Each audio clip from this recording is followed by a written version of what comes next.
Yeah, man, Lifecoach. He's Lifecoach is a smart man. He can get around anything and everything. But yeah, he seems like a really nice guy.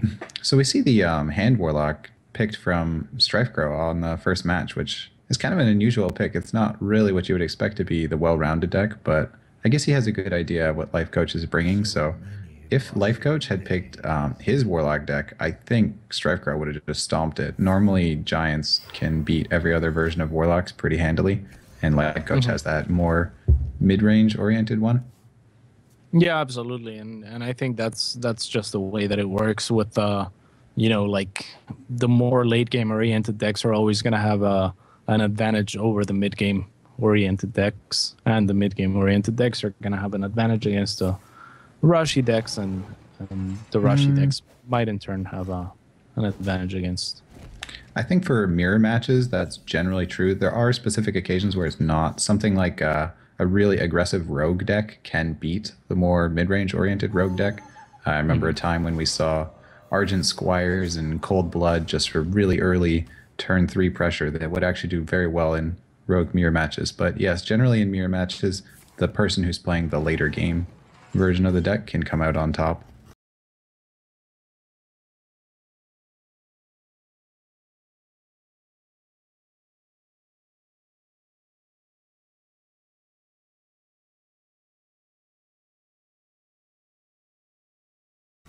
Yeah, I mean, if both decks are aggressive enough that you would consider them an aggressive deck, then I think usually the more aggressive deck has the faster clock, and for that reason is favored because you're both looking to kill your opponent and not draw out the game. But So let's talk about this opening from Strifecro a bit.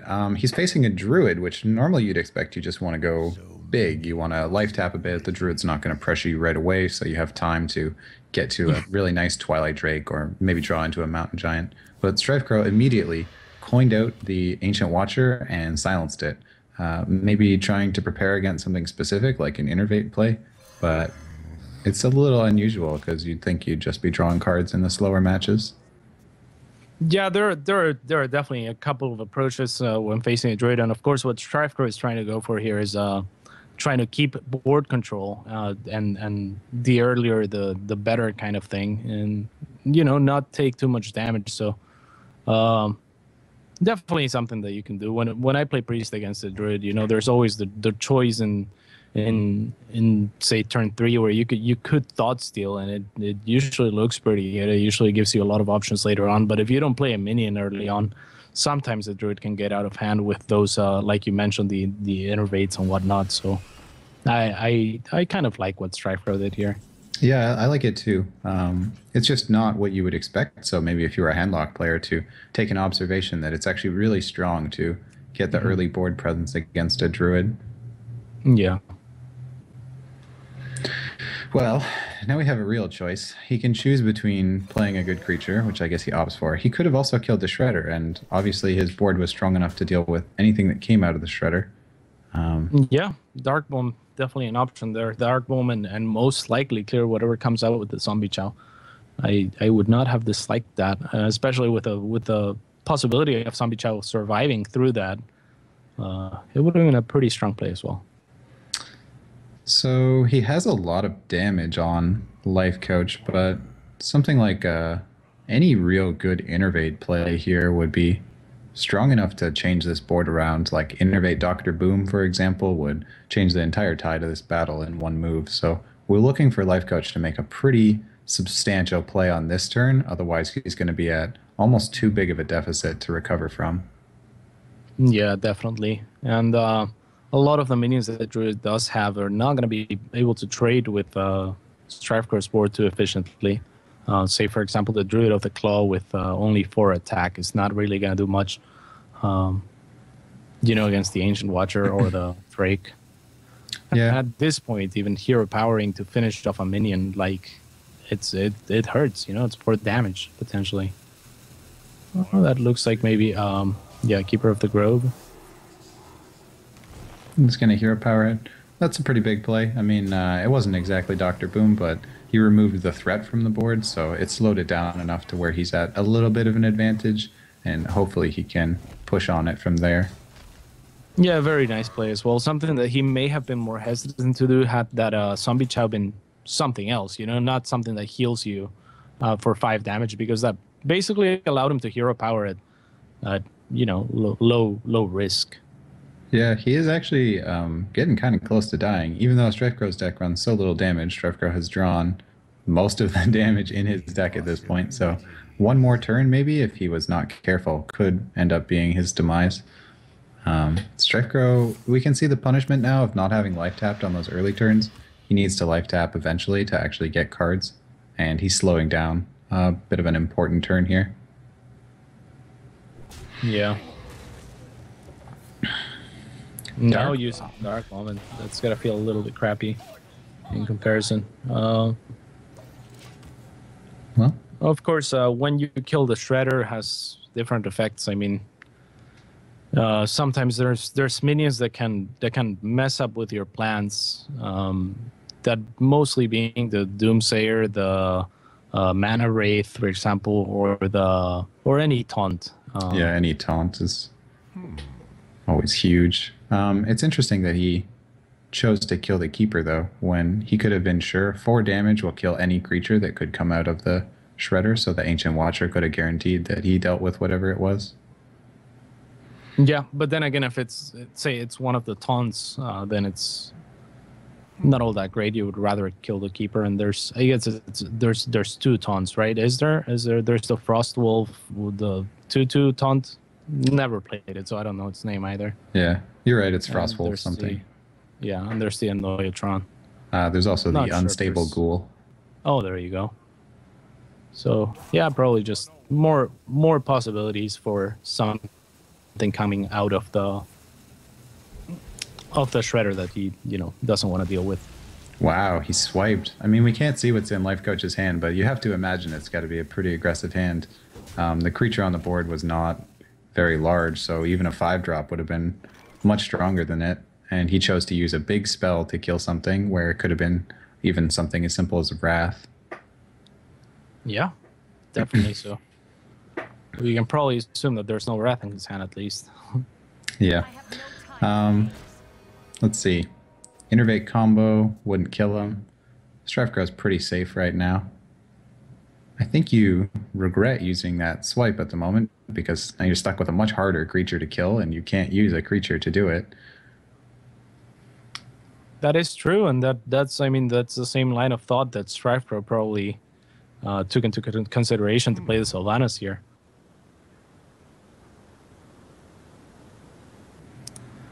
Yeah, I have to imagine this is a pretty tough turn for Lifecoach. If he does deal with that successfully.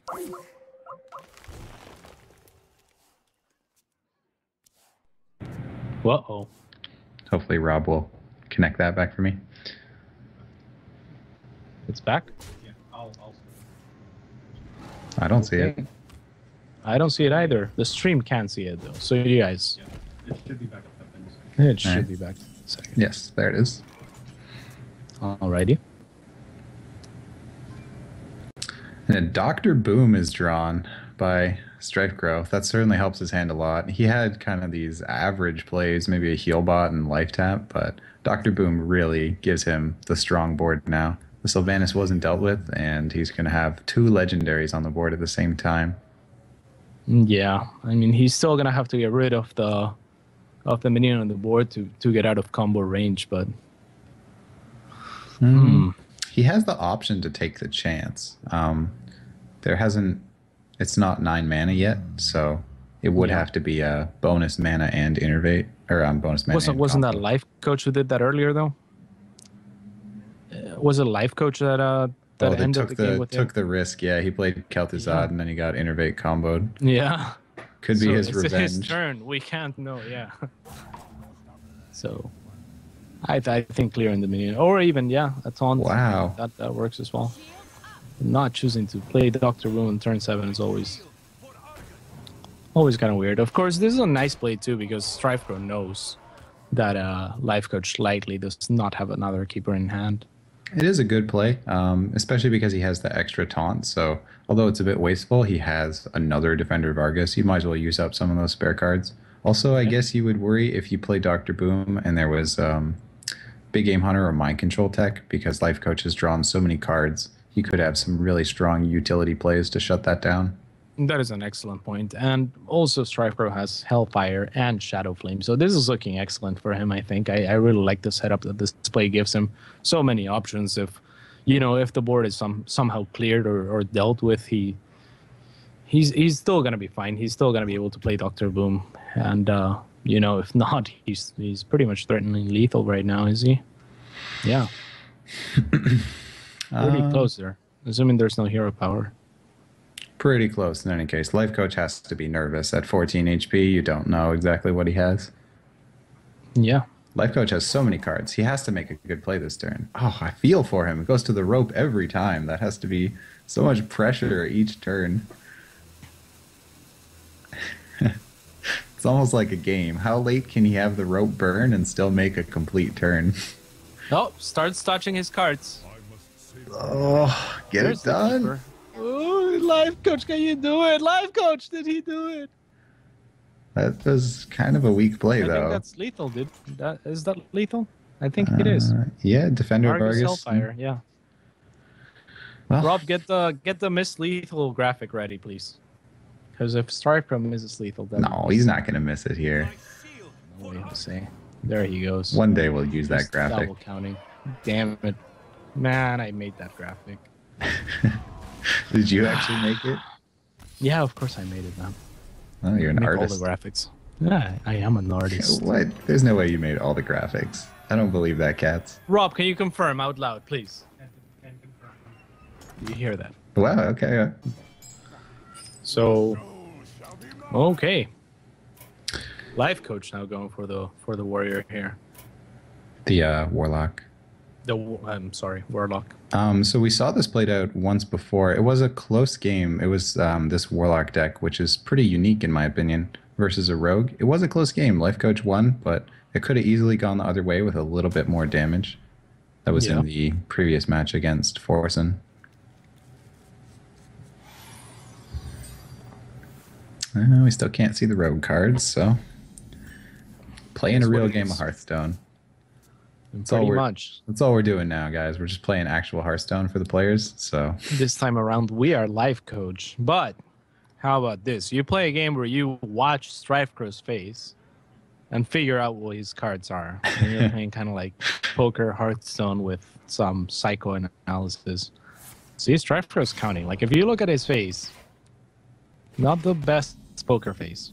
you actually bring up a point that I've seen in tournaments before. Sometimes they have the players sit in physical proximity to each other, right? Do you think there's a large element that would go into that that's really not used in other Hearthstone matches, that when you're in the tournament format, the player who's good at judging the poker face could actually get a huge advantage? That would be difficult unless the screens were on the desk. You know what I'm saying? Like, if the screen was embedded on the desk, so you could actually be facing and seeing your opponent, that would be pretty sick, actually. Someone should try that. But normally the screen is going to be on the way of your opponent's face, right? Yeah, I suppose you could just make sure that your face is not seen for the match. Yeah. So it would be pretty sweet if the screen was like embedded onto a desk and then you're actually directly facing your opponent without them not being able to see your screen.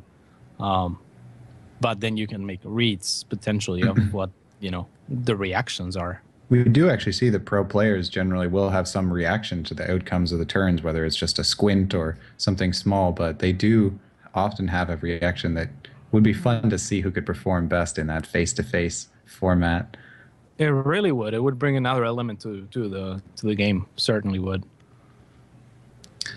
Well, It's one of those things that you're kind of meh until like something happens, and then you're like, oh yeah, I saw his face, dude. I knew, yeah. and that's when everyone goes nuts. So in this game, anyways, Lifecoach has a really strong opening with 2 Twilight Drakes, and because he had the coin, he gets to play the first one. And also, when you have the coin, you have that extra card, so the Twilight Drake even has 1 additional health.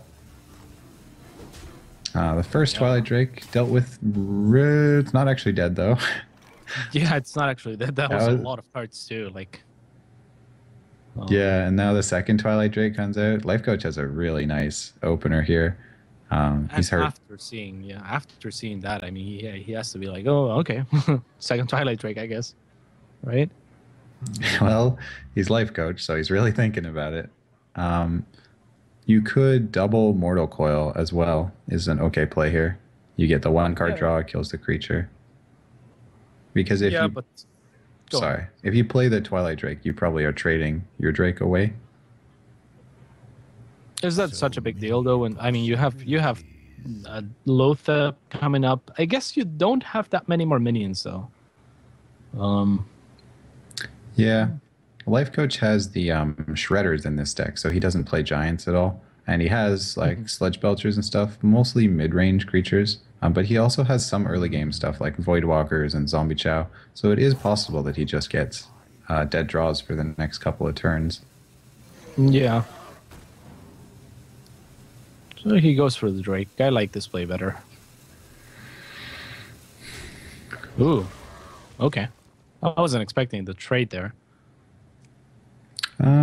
Yeah, I don't mind him trading there. He makes sure that the Twilight Drake doesn't die to something efficient like Spell Power Fan of Knives. Or even perhaps like he could hit the other Twilight Drake with 3/2 with a 3/2 creature, and then potentially just finish off with something like a Blade Flurry and a Shiv or a Fan of Knives. Yeah, Blade Flurry and Redagger attack the Twilight Drake. Yeah, that Would works have been too. pretty solid. Strifecro can't feel too comfortable about this, though. You don't want to sap it, obviously, but he's done no damage to the Warlock at all. Starting that up really early, get them to 20-ish health so you can pose threats and make the Warlock overreact. When the Warlock has a lot of health, they're content.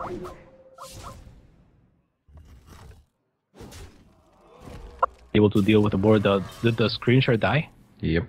Like, yeah, Rob. Poor Rob. I know it's not your fault. We still need to fix it. I'm fixing. Okay. I'm fixing it. It's okay, Rob. You do a good job.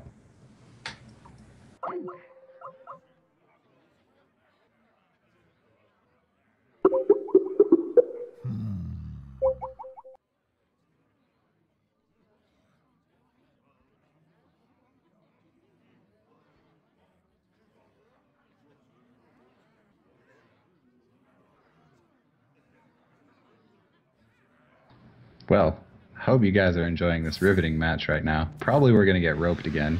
I saw that last turn, Lifecoach only had the rope burn halfway before playing his creature, which might be a new record.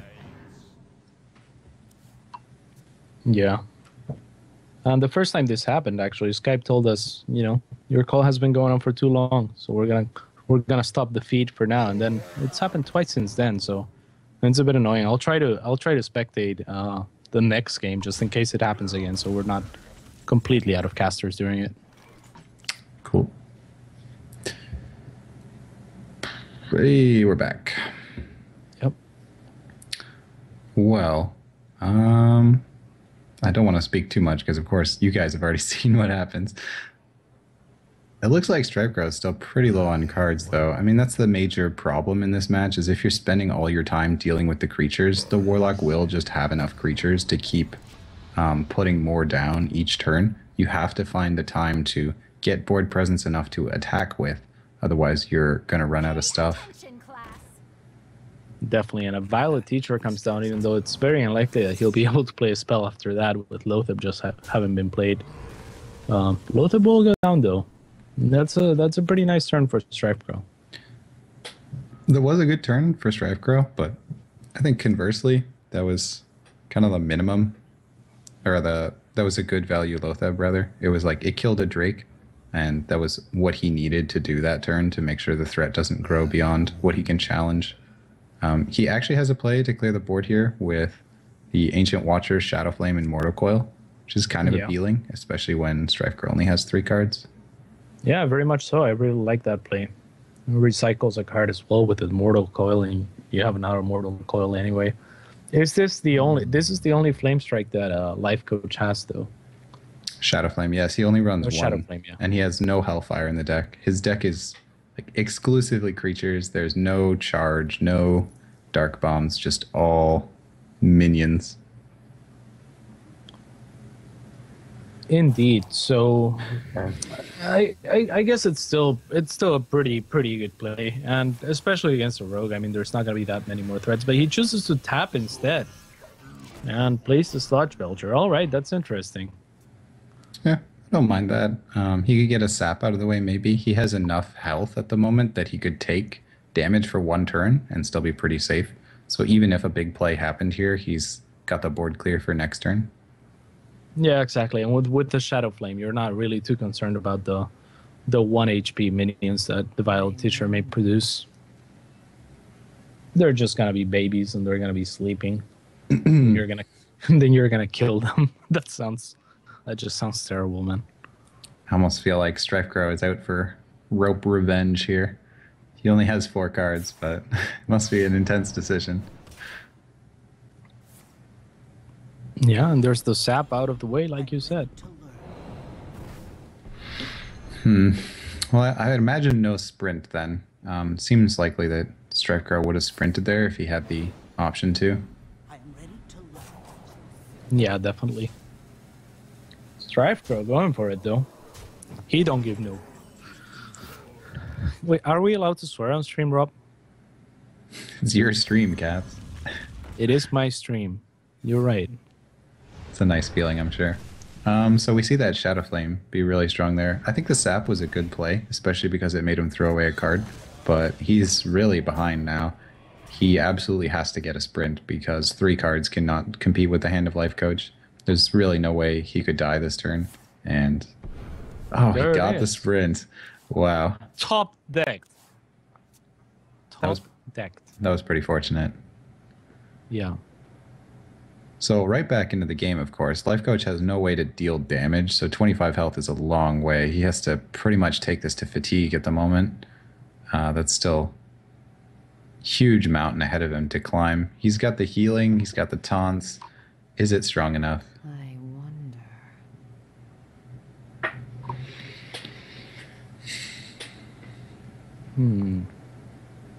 The way that Lifecoach had won this match when we saw it in the previous series was he went all the way to fatigue and ran the rogue completely out of cards. He only survived with 2 HP left, though, so if a bit more careful play is made and Strifecro reserves his cards for the right opportunity, could be pretty devastating. Yeah, exactly. And I'm sure Strifecro was watching that match as well. So could be tricky indeed, but I mean, Lifecoach has everything he needs to go to that stage if he wishes to do that. He could even go for Jaraxxus now. Yeah, I was thinking that too. It's really not very safe against a rogue, but if there was a turn to Jaraxxus, this is probably the turn to do it. You are gaining 1 health, and the rogue is not got any creatures on the board. And you have a taunt as well, so you could still die. Like 15 damage is very possible in 1 turn, but if he doesn't play Jaraxxus, then he would want to heal or at least put the sludge. Even with the taunt, do you think? Well, it's a double oil Blade Flurry, and Strifecro has not played a prep at all, so it is possible. It's not very likely, but it's within. I mean, double oil Blade Flurry, does that do it though with the taunt? You could just eviscerate the taunt, or as long as you have any damage, because with a prep still, you could do the mana efficiency for that turn to make it happen. It's not very likely. Fair enough. So still Lifecoach is going to go for the safe play. I mean, earlier he thought he was safe against the Druid and he just wasn't. Ended up winning that series regardless, but you just got to be safe sometimes when you're in a really comfortable position. He has to feel like he is right now.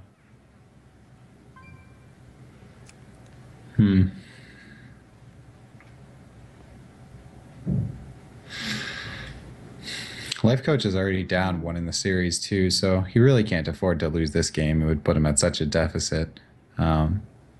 He wants to be as safe as he can. No risks can really be afforded.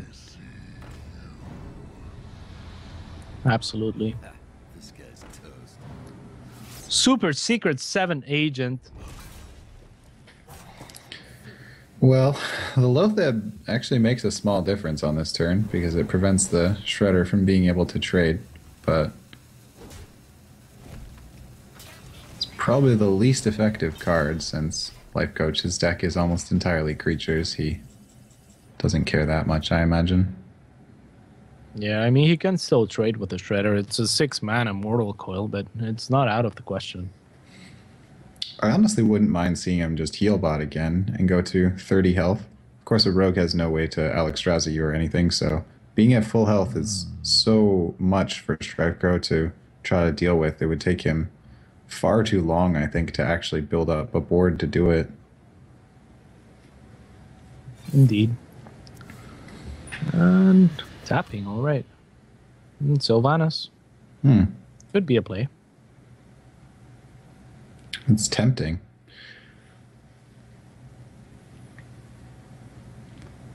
This is a turn where I think Lifecoach is validated in taking his time with.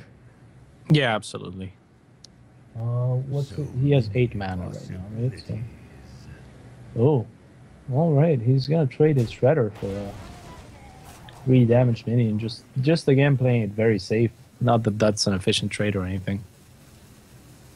Yeah, too bad he got the Murloc. It's 1 health, basically the worthless creature. Even a loot hoarder, like a loot hoarder, would have drawn him a card and had the same stats. Yeah, Lifecoach really just playing this extremely, extremely safe. Not particularly being efficient right now. He's not too concerned with that. He figures his deck in the long run should be more efficient as long as he can just survive, I bet.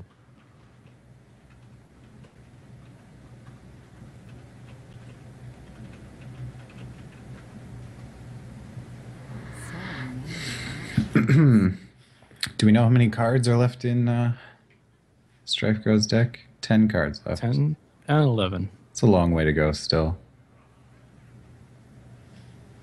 Oh, these games. Every turn has been such a decision for both players. Yeah, of course, we can't know what kind of decision Strifecro is facing right now, but he already used 2 saps, correct? Or did he only use 1? No, I believe he only used 1 sap. All right, there's a prep, a sprint potentially coming out. Before seeing the cards? I mean, it could have been a fan of knives too, I guess. Probably wouldn't have used the fan of knives before trading, right? So maybe Deadly Poison Blade Flurry here? He's got to have a Blade Flurry at this point. You could just do a small Blade Flurry to quickly deal with the board. A baby Blade Flurry, some would call it. Right to the rope. Well, the Murloc survives. Wow, the Murloc might get some serious value and kill off Loatheb. Yeah. That definitely will. Just, okay, Mortal Coil and gets to keep the taunt as well. Any taunt is nice against Rogue.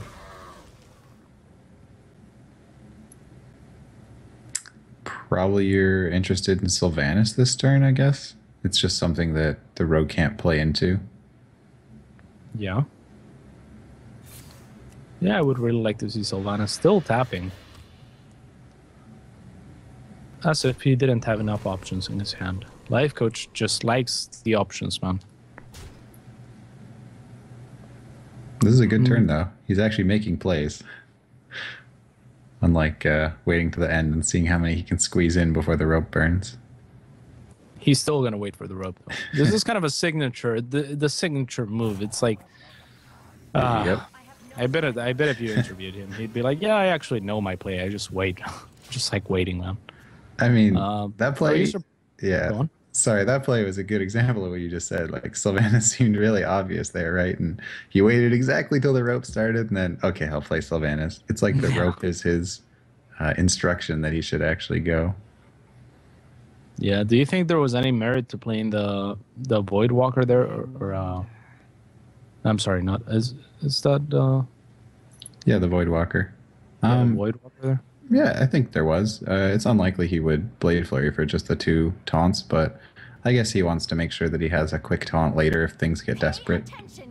Yeah, especially with Jiraxis, it could be really good for a 10 mana play. That could be a pretty good play. So Yeah, that's true. Jiraxis' weakness is often that he just takes the entire turn, but when you have that 1 mana, you can slip in, and normally the only other play would be Mortal Coil, so Voidwalker is actually pretty solid in that situation.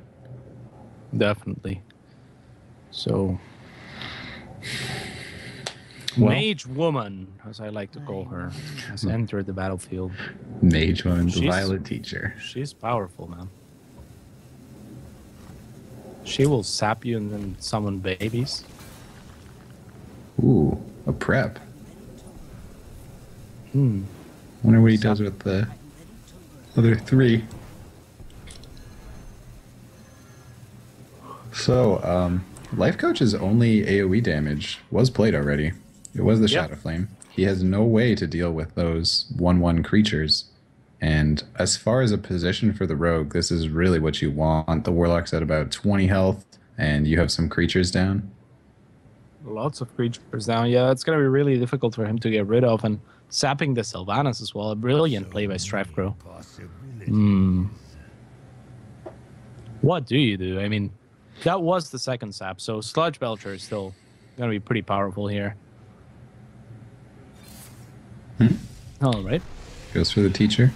I guess that's a reasonable play. He knows that he doesn't have any way to deal with the dudes, so if he left that Teacher alive, those could just fill up the entire board and kill That him was outright. actually a really nice play by Lifecoach. I really like it. Even the silence on the Thalnos. Strifecro's only at 5 cards. He's already used both sprints, if I'm not mistaken, or at least one. Yeah, Did he use doesn't have- both? I'm not sure, but he doesn't have many cards. And the Voidwalker really shows its value here.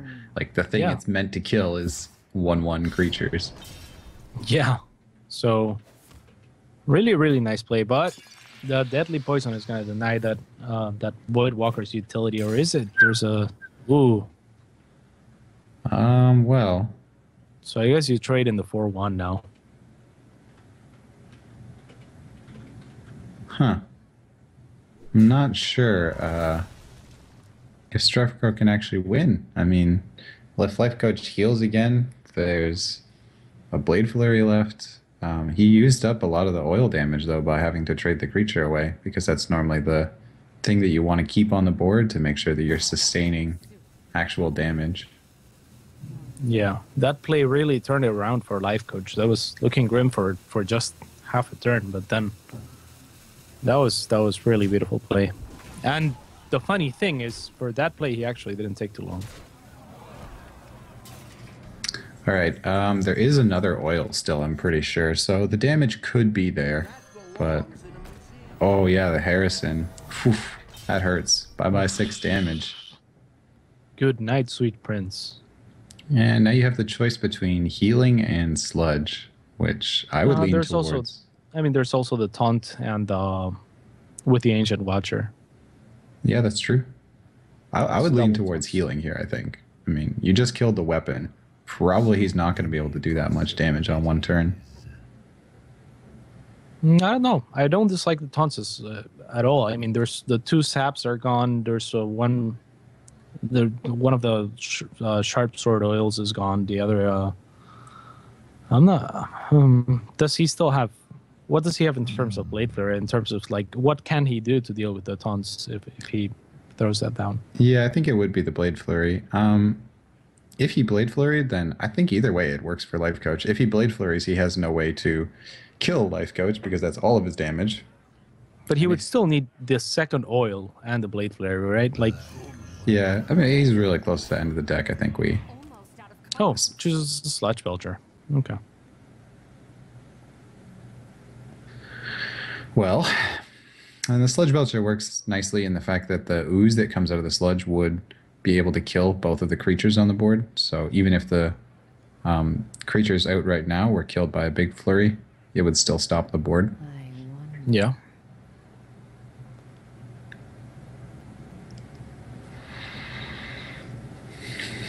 Strifecro has got to make a plan. He knows all of his cards now. I mean, there's 1 card left in the deck. He should be aware of what it is. I'm not sure if it's possible, though. Lifecoach just has so much defensive plays still in his hand. Yeah, it's not looking too good for Strifecro here. But what you were saying though, like if Strifecro managed to get his weapon big enough, he would hit the Belcher first, right, and then flurry. So, ooh, Okay. Well, oh, he didn't flurry. yeah, no mana. Oh yeah, you're right. He's out of mana. Blade Flurry normally fits on every turn. At only 2 mana, Yeah, manages to find its way no matter what. yeah. He does. Do you think he even has it? How many cards does he have left? He only has 1 card left in his deck, so it could be that was the flurry. I think the Harrison is really what did him in. Strifecro had been struggling for a lot of the game. He'd just been dealing with the creatures, but he had that nice setup with the weapon and still more damage available to him. And then losing straight up 6 damage there was just horrible. Yeah, absolutely. It looks like Lifecoach is going to be tying up this series. I mean, there's not much. He's taking a sweet time, but like, well, let's see. That's Just heal. That Shredder, yeah, that Shredder has to go. Probably just straight into Harrison and then heal. And there's very little he can do to throw away this game, I think. All right. Well, I do not dislike this at all. Really? Oh, he's going to give it taunt. Yeah, that makes sense, actually. That's a really big taunt. Yeah, and the slime also has is a taunt that will come back to life if. Not the creature you wanted out of your Shredder at this point. Yeah. Yeah, Doomsayer would have been perfect. Actually, that a mistake and not right? Like if that had been a Doomsayer. Yeah, you're right. You needed to kill the Shredder first because Doomsayer was the that would have been pretty funny if he played the Kel'Thuzad and then it immediately died. Yeah. That was a good play, That might have though. been one of the only ways to throw it. Which he definitely knows how to play this deck well. Like, this is a deck that I've seen him playing often in stream against a Druid, which is often a tough match for a Paladin. You need that early board to allow you to trade into the Druid, and even then, the Druid's larger creatures can overcome your mid-rangey things. Things like a Knife Juggler and stuff will just die to lost value against a Sludge Belcher if you're not careful. Indeed. I think the one big play here the Strifecro really wants is the Quartermaster. And that would work superbly with his hand, too, if he drew it. He can at least pose the threat of Quartermaster because he has the coin, and his curve works to have Muster for Battle, Coin Quartermaster. Lifecoach will be very nervous about that. It's an instant loss as a Druid if they can have the Quartermaster on curve with all their creatures. Yeah, definitely. However, Lifecoach did get a pretty good start himself with the Wild Growth there. Doesn't get much better than that for Druid. And we don't know. He might have a swipe and then rip the dream. Yeah. Sometimes you actually see them trade the Shade just because. Wow, actually, just to look back, Strifecro didn't play his mini-bot on That was turn really 3. Interesting. Yeah, what on turn 2? Yeah, why do you think that was? I have no idea. The mini-bot is basically the strongest 2-mana creature in the game. It's just direct combat utility. He doesn't have the Quartermaster. If he had the Quartermaster in his hand, he could be posing more of a threat this way, but I could not explain that choice at all. Yeah, perhaps just trying to represent the Quartermaster here. It does force out the swipe, but I mean it's not like there's gonna be a much better time to swipe than 4 minions on board. Yeah, that was a great swipe. I mean, if he had played the mini-bot, right, he would still have a creature. It's just very strange to me. Something to pay attention to. We'll see when he actually chooses to use up the mini-bot.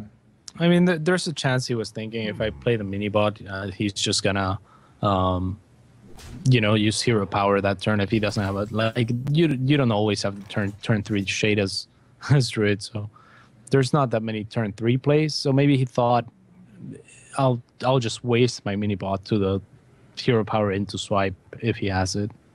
Maybe. If he knew that he wasn't getting a 4-drop, like right now we can see it's probably mini-bot hero power, And then his hand looked like it worked out pretty well that way, because he didn't draw anything to play on this turn. He's gotten the maximum use of his mana, but I would probably just played it and hope that I drew something else, right? You would. That's so conservative, but he was very aware of what he was going to draw. Yeah. He was very aware of what he was going to draw indeed. Having the equality is good. Strifecro is only running one equality in this deck because it's the more mid-range focused paladin, and that's one of those cards that is just useful in a druid match. It's really what turns the game around, so having that in his opening is spectacular for him. Mm-hmm.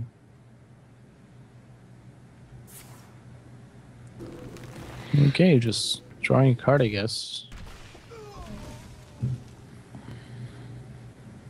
Why not do that on the mini bot? I guess the way that Strifecro played, Lifecoach has to be thinking those 1/1 minions are really a big threat. Yeah, I mean, if Lifecoach had noticed that the mini bot was already in his hand and he hadn't played it, you would be thinking Quartermaster. There's no way he's not holding a Quartermaster right now. Right. That shade. So rare to reveal a shade on such an early turn.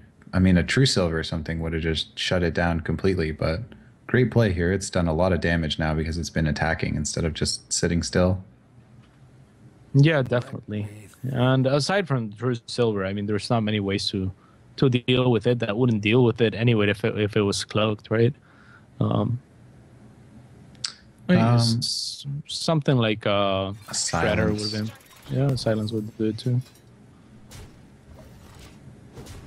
Probably I would assume Lifecoach has the combo in his hand. When he's being that aggressive with the shade, he knows he wants early damage for a purpose here.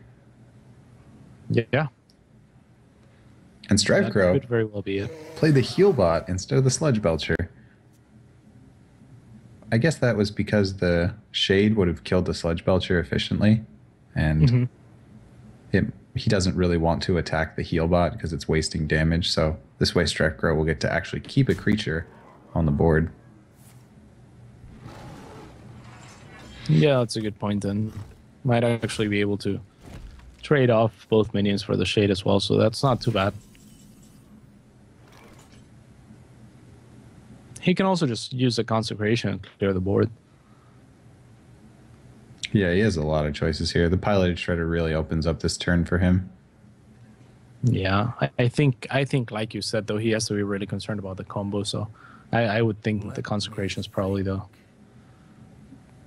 top choice for him here, but could be wrong. He still has the coin in his hand. He could end up coining a Lay on Hands next turn, but you do feel like you've made a bit of an incorrect choice when you have the coin on such a late turn in this type of match where each creature has so much value.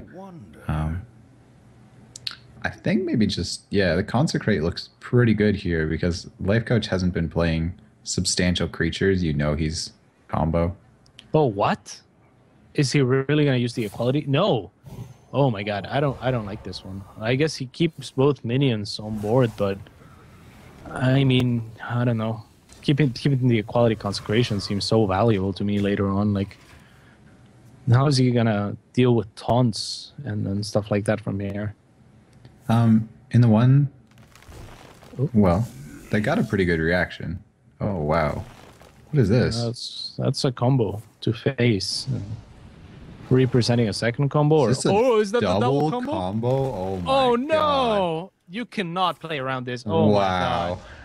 That is that is just gross, disgusting. He needed. Can we stop the tournament now?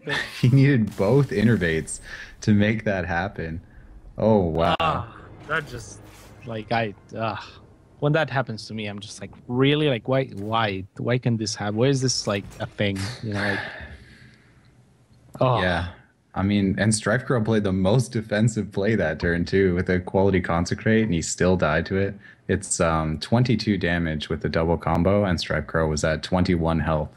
So that has to feel a bit frustrating. Oh man, and because you cannot play around that. I mean, the worst, though, is you knew that Lifecoach now, he had no other good cards in his hand. The bulk of his hands with just this damage setup. So if you had survived that turn, you had a really good chance to win. But man, Man. that's the first time Can I we saw just jump into Lifecoach. the next match? Lifecoach played a really quick turn there. He knew what he was doing. Yeah. No need for roping there. We should have known something was up. I mean, that was really well done. Like, not like from going back into that game. Like you were talking about how he revealed the shade really early on. He must have a combo. Well, he had more than just a combo. So Yeah. really, really well played by Lifecoach, setting himself up for that. But you can't blame Strifecro for not playing around. Yeah, like late. So we are getting Lifecoach's perspective this time. He is playing Mage against Strifecro's Rogue. Kez and Mystic not going to be too useful in this matchup anyways. It's a pretty decent opening for Lifecoach. He has the Mech Warper, plus he can put an Annoyatron in on the same turn if he wants to use the coin. He's got a Blast Mage, got a spell, so good variety and still the creatures he wants at the beginning of the game. Yeah. Are you able to spectate Strifecro? I was not. He's on busy, so. Huh. Yeah, I guess you just coin out the Mech Warper here? Probably not. You can definitely have the Mech Warper die if the Rogue has a backstab. And if you wait one turn, you could play Mech Warper and Annoyatron on the same turn. Okay. Oh, he chooses to go for it anyway. It's all about the backstab. There's nothing else that kills it for 2 mana. Yeah. Also, Lifecoach kind of hoping to draw another minion that he can potentially play next turn, maybe a 2 mana. Yeah, that's true. Something like Spider Tank or Snow Chugger, another Annoyatron, all of those would be really good. Mm-hmm. So I guess in this sense, because he played the Mech Warper on the first turn, he's actually gaining 1 total mana on the usage of his play, because otherwise if he had passed the first turn, he would have lost that mana. So although the coin looks efficient on the future turns, it's kind of making the coin equal 2 mana by doing it this way. So Yeah. many As long as, like you said, there's no backstab. Backstab could completely nullify all that and kind of put Strifecro in a pretty good position, but I think he would have done it if he had it already. Yeah, I wonder what he's thinking about. Oh, he's going to attack it. Huh. Okay. It's actually possible he still had a backstab, and he could do backstab whatever creature is played here, SI agent that, because you would want to be able to get the combo for the SI agent, so playing the backstab would be wasteful if that was your only move. That is an excellent point. No good draw So for Lifecoach. that could be a really nice setup. That's because otherwise, I mean, it looks like a setup for SI agent, right? Without that, what other card could it be? It's most likely, yeah. It has to be a backstab. Well, maybe not has to be, but pretty high possibility. If that was actually the play, it works out spectacularly for Strifecro, because the play is going to be a Annoyatron, which you would attack with the dagger, then backstab that SI agent, full board clear, going into turn 3, which is not even a mage's strong turn. Yep. Whoa. Interesting. Dude. That's some serious game knowledge there. If he was suspecting the same thing we were, then I guess that was a good play. He gets to keep the Mech Warper.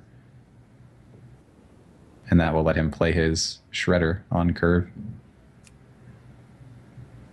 Yeah, definitely. So many options. And if you had backstab SI agent now, what would you do? You're just wasting this turn. Redagger and get your 1 durability. Yeah. Really, really nice play from Lifecoach. Assuming that, that was... Oh, there's still a prep, so SI agent likely to come, but no, it is a fan of knives instead. This guy's toast. Into, okay. Well, that was definitely more efficient for Lifecoach. He's still in a rough spot. The spider tank's a great draw, of course, but Yeah. that worked out pretty well because it did force the prep, which is otherwise a huge card in this match, to be able to get a tempo swing. Indeed. Yeah, the prep must have been painful to use there. So I very much doubt that was the play. I mean, we saw the SI agent, but I think he definitely has a backstop, right? The prep, that couldn't have been his plan. Be like, Yeah, definitely not. Well, he even overkilled the mech warper. yeah, just had to kind of waste the fan of knives. Of course, it recycles, but losing that prep, pretty important. His play could have also been fan of knives and attack with the dagger again, which he couldn't do because he was frozen. Oh, true that. Saps the spider tank. That's all right, I guess. The SI agent would have died in the trade.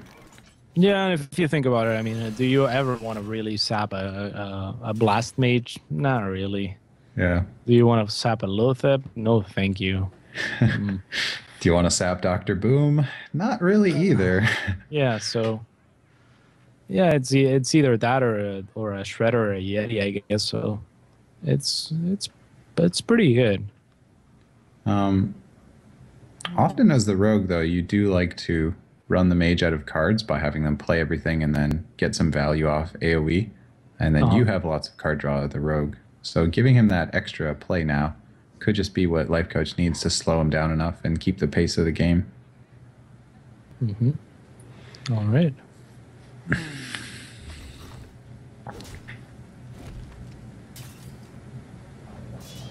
Blade flurry. This guy's toast. Okay. SI agents galore.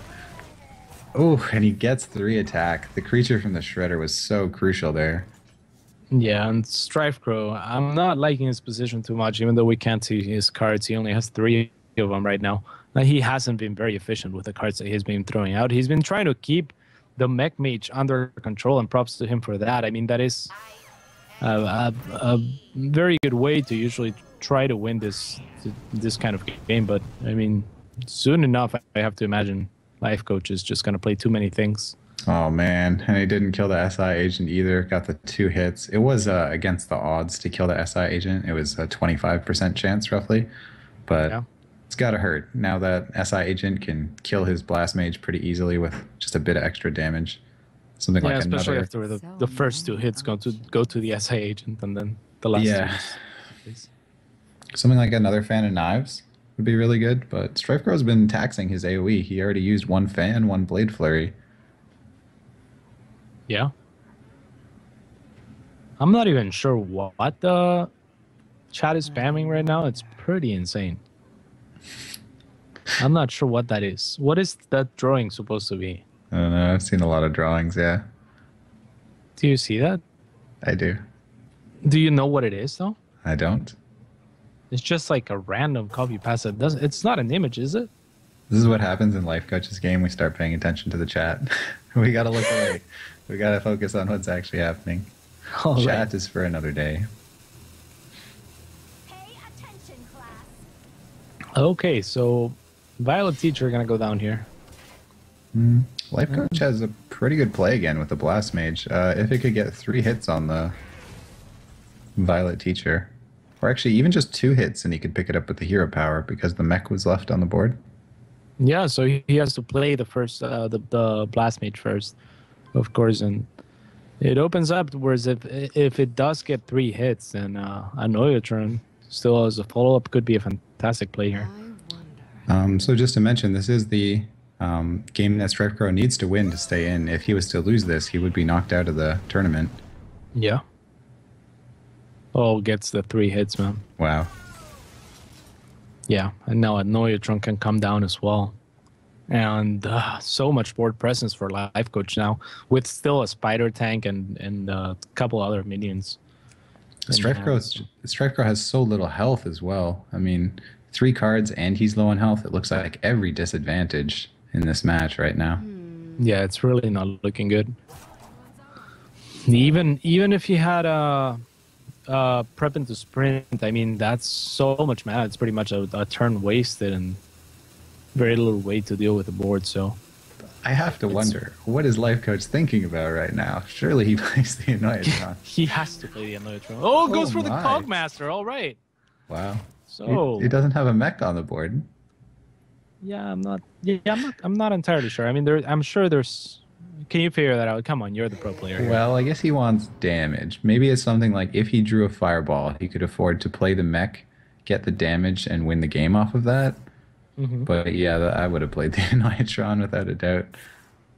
It's a safer play, right? Like the play that usually you would see Lifecoach go for, and regardless of which one was, I guess the Annoyatron would have been better. It would have survived, or at least it would have done one more damage and gotten rid of the dagger. But damn, Strifecro, somehow, some way, staying in it, man. He did actually draw the fireball, so he would have had lethal, but not anymore. It's like, do you fireball the Drake? Strifecro's health is so low, but you do need to actually attack him with creatures to win this. What to Yeah, do?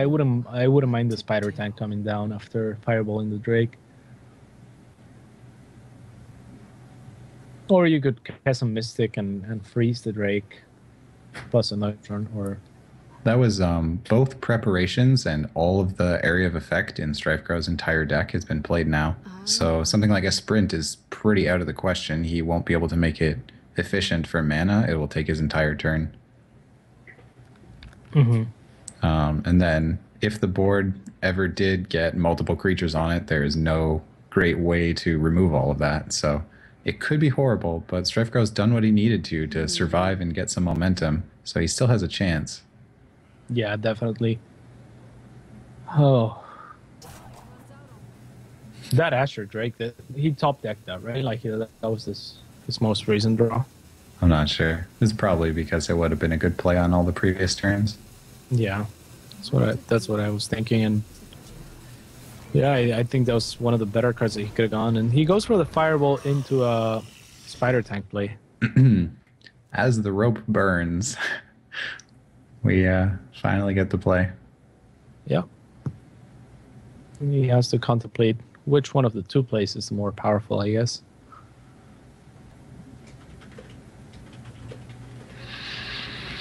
Well, the Kezan Mystic isn't exactly great, but the game is so close, it is pretty strong still.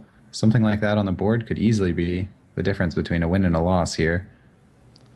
Yeah, and that's why I was thinking maybe Chasm Mystic wouldn't have been the worst play last turn, because it trades with the Drake and you keep the Fireball in case a Violet Teacher comes out or something like that. But Archmage and Tinnitus. That should probably seal the deal. Damn. With the emergency coolant, like that has got to be the best spare part in this situation to stop the Shredder from attacking. There's maybe a sap is Emergency Kool-Aid, man. that emergency coolant has made me lose so many games. All of a sudden, for 1 mana, your Dr. Boom can't attack anymore, and then they just overrun you. Yeah. So I mean that looks like the play, right? Like there's no way there's another play, or is he considering it a different kind of thought? I would certainly go for it here. I mean, Archmage, and you're drawing a Fireball. Strifecro only has 1 card.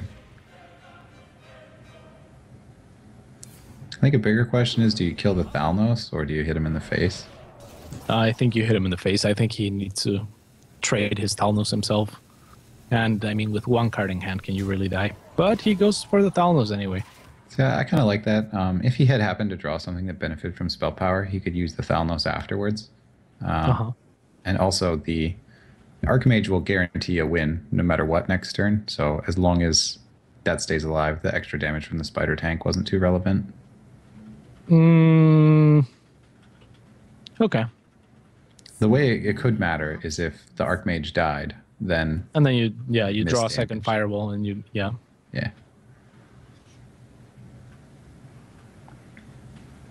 Well, it wasn't a quick concede anyways. Maybe Strifecro has a play. What could it possibly be, though? Just the sap? Yeah, if you sap the Archmage, it's pretty effective because he doesn't have any other things to draw a fireball, so you'd have to play Archmage and wait a whole nother turn with it on the board before you could win. Yeah.